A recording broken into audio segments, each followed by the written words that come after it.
Thanks very much, Charlie. It's a privilege and a pleasure to be here to see some old friends like Professor Lamb, who I still remember the brilliant job he did at teaching in my classroom years ago, and I've enjoyed Matt's writings and thoroughly agree with him that employer-based health insurance is a dead idea. It's still struggling to stay alive, but in this recession, we're probably going to add 7 or 8 million to the rolls of the uninsured, and you have to ask yourself, what do you think about that? Is that morally tolerable or economically sensible? I tried to think how to boil this down to some very concise points, some of which have been ably made by Matt and by Charlie. And it would probably be this, and then I'll come back over it in a little more detail. One, we've got some very big problems in our healthcare system. There's cost, quality, and access, and all three are very important, and the solution is interrelated. We need to look for a holistic solution. That's point one. Point two, we know something a lot better than our present uncoordinated, fragmented fee-for-service is possible because of the performance of some of the famous high-performance integrated delivery systems, like the Mayo Clinic, like Intermountain Healthcare, and Kaiser Permanente, which are out there on the leading edge of deploying information technology, electronic systems to improve the quality and reduce the cost. Third, when given a cost-conscious choice, that is, when people are presented a menu and told if you pick what you think is value for money and could keep the savings if you choose a less costly plan, very high percentages of people choose value for money. I just explained that by what we do at Stanford University, where I'm the chair of the committee that's responsible for this. We say to our employees, we're going to offer you 6 different choices. There's 3 HMOs and there's a couple of fee-for-service. And Stanford pays in full the low-priced plan, which usually is Kaiser Permanente, which we feel very good about it because I think their low cost is to do with their best coordination. And we pay for that. You look it over and take your pick. 81% of our employees have chosen the HMOs, either Kaiser or a couple of others that are based on the Palo Alto Medical Clinic. So we're extremely fortunate, and we see it happening there, the competition between 2 excellent large multi-specialty group practices, IT-enabled, innovating, and so forth. So that's the third point. The fourth point is that the CED proposes universal health insurance, wall-to-wall, sea to shining sea, based on premium credits. That is, the government would pay for everybody's way the low-priced plan in their region, so everybody could have the most efficient plan for free or almost free. But if you want to stay with uncoordinated fee-for-service, the traditional, it's another dead idea, you have to pay the difference. And I think what would happen everywhere is what happens not only at Stanford, but University of California employees, California state employees, Wisconsin state employees, and so forth. This pattern where we have competition works. So now let's see. Oop. What do I do to make the, oh, here, sorry. Okay, I'll just touch this briefly, but we have major problems.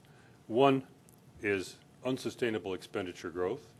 Another is a lot of very poor quality in a system that doesn't measure and feedback and improve. And third, we have many uninsured, 47 million at last count, probably heading for 54 million. It's appalling. And my point here is these are interrelated problems. We cannot solve access without effective cost containment. They have to be addressed in a holistic solution. Cost. I'll just hit the last one on here. Healthcare's drain on the federal budget last year in 2008 was $1,070 billion. Now, I remember Senator Dirksen once saying to his colleagues, you know, Senators, $1 billion here and $1 billion there, it adds up to real money. Well, now we're throwing around trillions, and so people, oh, well, you know, it's only $1 trillion. But in fact, that was about 7.5% of the GDP. Normal federal tax revenues in this country are about 18% of the GDP. And it's just terribly squeezing some other very important things important for our prosperity and health, like education. It's just way out of control. and it's just excessive. So it's not just Medicare, Medicaid, veterans, federal civil servants. It's also that the federal budget loses about $260 billion a year from the fact that employer compensation to employees in the form of health benefits is tax-free without limit. What we need is a limit.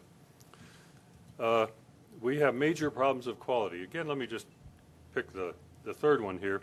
Beth McGlynn, who's a leading health services researcher at the RAND Corporation, did a study in which they took a large sample of American adults and, with their permission, examined their medical records, and they produced a set of criteria generally agreed to be the indicators of good medical care. You know, if this, then that.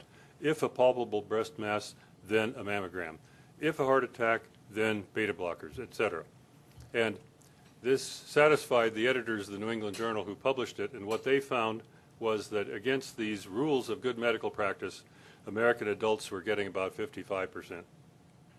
You know, for all the money we're spending, that's just not good. And children get about 46.5%. That's just a poor performing system, and some of that contributes to higher costs. Then access, as we've said, we have, call it 46 at last count million, heading up into the 50s. And other problems, which I've just been reading about, they're finding in Massachusetts, that is, they don't have, now they're getting more people covered and they can't find doctors. Mainly they can't find primary care doctors because we have a really screwed up payment system that rewards you with several times the income if you go into some subspecialty of diagnostic radiology than if you go into primary care, which is your doctor who takes most care of you. So why is the cost rising so rapidly? Well, there is cost-unconscious demand. There's extensive deployment of new technologies, some of which are great, many of which are unevaluated. Increased prevalence of treatable chronic disease. But I think the main foundation of all this is that we have an open-ended financing system. Healthcare delivery is dominated by uncoordinated fee-for-service, small practices with inflationary incentives. I'm going to come back and talk to about fee-for-service some more because that's another dead idea that has to be addressed. First of all, and you find this increasingly understood, let's say, in the Senate Finance Committee, fee-for-service payment punishes cost-reducing innovation and rewards bad quality. A friend of mine a few years ago was in Stanford Hospital for a heart operation. She was supposed to be out in 5 days, was in for 17 because of an operation. And my nasty little economist mind was thinking, gee, think of all the money that those doctors are billing Medicare for because they're all cycling through her office every day. And then on the other hand, down the street, we have another care system where I've got good friends, Kaiser Permanente, where those doctors know that if they allow an infection to happen, they're not going to get paid a penny by anybody. They are going to have to fix it at their own expense. So I think that's just a lot better incentive. Now the Congress is struggling with how to make providers responsible for their errors, but it just shows it can be done. Fee-for-service rewards overuse and wasteful duplication of tests. A big problem with it, it's oriented to acute episodes. It was like a first half of the 20th century model when now 75 or 80% of healthcare spending is on people with chronic conditions. And you need something different when you have chronic condition. Not a lot of doctor visits, but a team of nurses and other people who measure your blood sugar or your, whatever parameters it is and advise you and coach you and change your medications, and so forth. And fee-for-service lacks capability for system improvement in coordination, economy, and safety.